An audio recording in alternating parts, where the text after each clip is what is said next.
दालनाचं या शुभारंभाप्रसंगी व्यासपीठावर उपस्थित आजचे कार्यक्रमाचे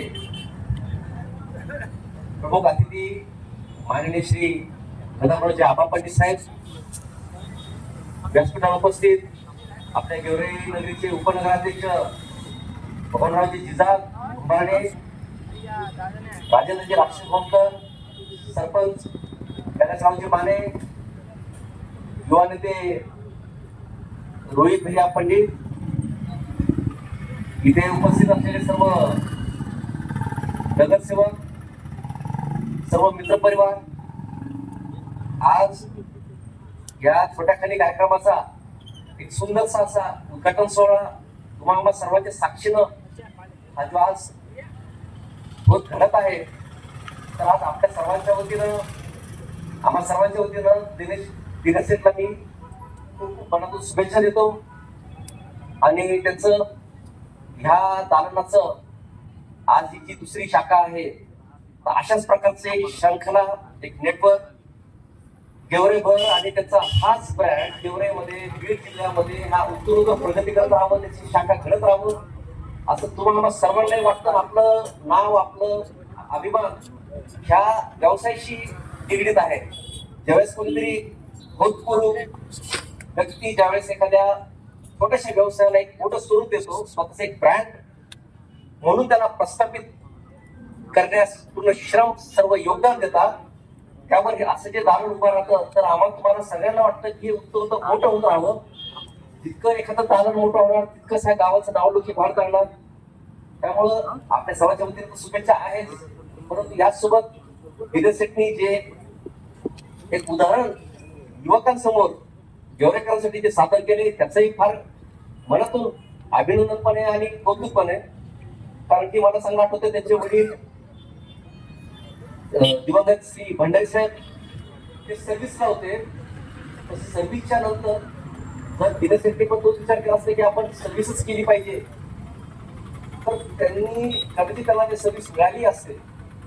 परंतु आज त्यांनी सर्व्हिस न करण्यापेक्षा व्यवसायाला ते निवडलं आणि आज त्यांच्या ह्या माध्यमातून त्यांनी नाही जरी म्हटलं तर प्रत्यक्षपणे 40-50 जणांना रोजगार उपलब्ध करून दिले आणि अप्रत्यक्षरित्या त्यांच्या जीवावरती 100 व्यावसायिक छोट्या मोठ्या माध्यमातून आज व्यवसाय करत आहे.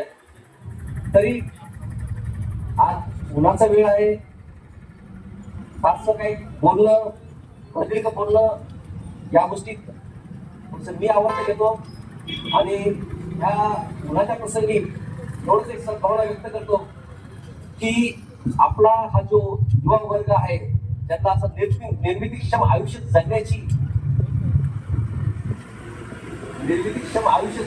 त्यांच्यामध्ये उमेद आहे, अशाची प्रेरणा सदैव या गेवरेकरांना मिळत राहावं आणि भविष्यामध्ये गेवराई शहर हे औद्योगिक शहर म्हणून नाव रूपाला यावं. तसं पाहिलं गेलं तर आपल्या गेवऱ्यामध्ये कितीही जरी दुकानं झाले, किती जरी हॉटेल व्यवसाय जरी झाले, तरी सुद्धा आकर्षक जाणारे या हायवे असल्यामुळं ह्या महामार्गावर जाणाऱ्या तमाम लोकांनी आपल्या गेवऱ्यामध्ये एक नाव असं व्हावं की हॉटेल व्यवसायाच्या निमित्ताने चांगली सेवा मिळते, या निमित्ताने गेवऱ्यात यावं, जेवण करावं. काय होतं की आता एखाद्या वेळेस पाहतो पुण्यासारख्या ठिकाणी, संभाजीनगरसारख्या ठिकाणी हॉटेल्स असतात, त्या तुलनेमध्ये विचार जर केला तर गेवराईमध्ये हॉटेलमध्ये पुण्यापेक्षा चांगलं जेवण मिळतं, संभाजीनगरपेक्षा चांगलंच जेवण मिळतं. स्वादाच्या बाबतीमध्ये, क्वालिटीच्या बाबतीमध्ये आपण कुठेच कमी नसतो. परंतु ज्यावेळेस त्यांच्या व्यवसायाची तुलना केली जाते, तर काही काही गोष्टीमध्ये आपला जो अभाव आहे त्याच्याबद्दल प्रत्येकाने बारकाईने लक्ष दिलं पाहिजे.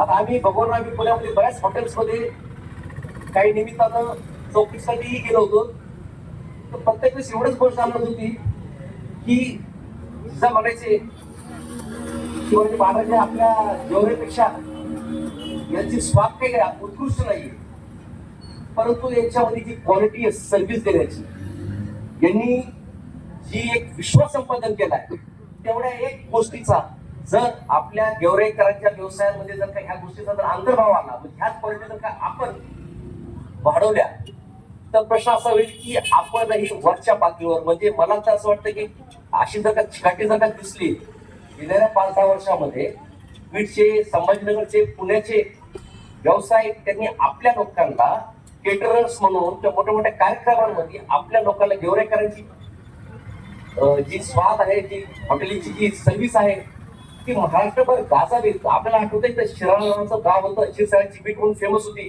दांडगावपर्यंत बीट जायची. तसं आम्हाला असं वाटतं की गेवराईमधल्या या हॉटेलचा जो जायका आहे, जो स्वाद आहे, जी सर्व्हिस आहे ती महाराष्ट्रभर जावी.